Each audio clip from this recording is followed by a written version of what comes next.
ही कथा आहे आर्या नावाच्या मुलीची. आयुष्यभर ती सगळ्यांना प्रेम, आधार आणि हसू देत राहिली.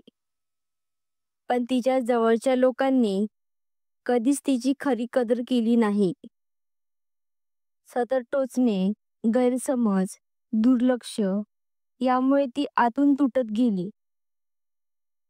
शेवटी जेव्हा ती घर सोडून निघून गेली, तेव्हा सगळ्यांना जाणवलं, आज कदर केली नाही, उद्या सावलीतही दिसणार नाही.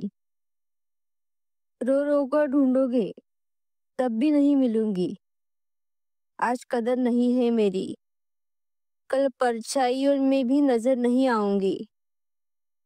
एकटी आर्या खिडकीजवळ बसलेली, डोळ्यात पाणी, हातात एक जुनी डायरी. आर्या नेहमी हसरी, सगळ्यांसाठी धावणारी होती. आईसाठी काम करणं, वडिलांसाठी जबाबदारी उचलणं, ऑफिसमध्ये बॉसचं प्रेशर सहन करणं. पण बदल्यात कौतुक नाही, फक्त तक्रारी. आई म्हणते, आर्या, तुला किती वेळा सांगू मी, तुझ्या हातून काही नीट होतच नाही.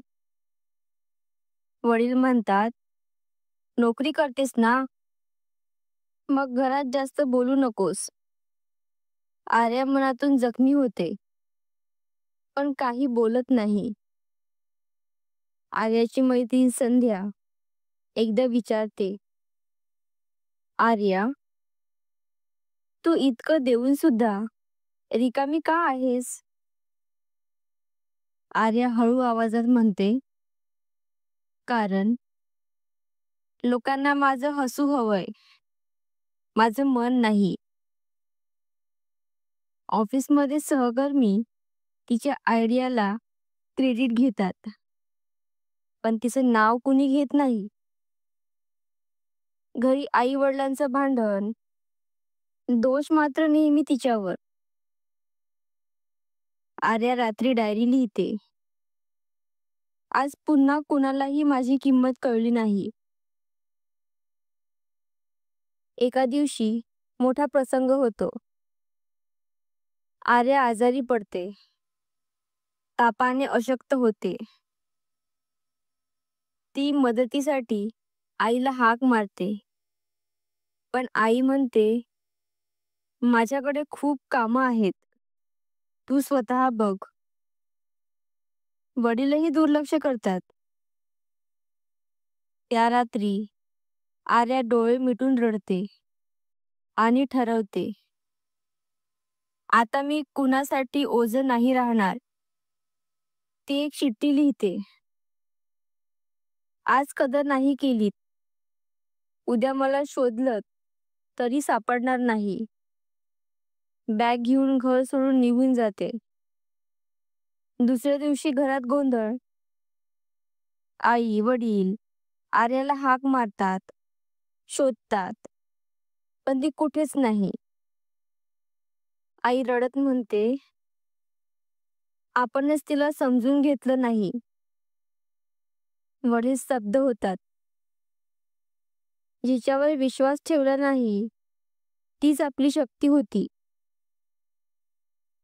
संध्या येते आणि सांगते,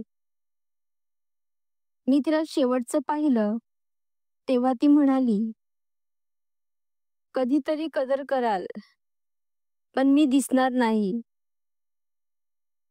आर्या एका ट्रेनमध्ये बसलेली खिडकीतून बाहेर पाहत असते.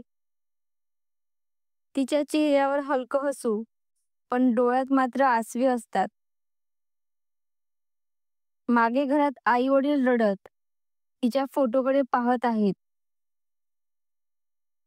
जगातली सर्वात मोठी चूक म्हणजे जवळ असलेल्या व्यक्तीची कदर न करणं.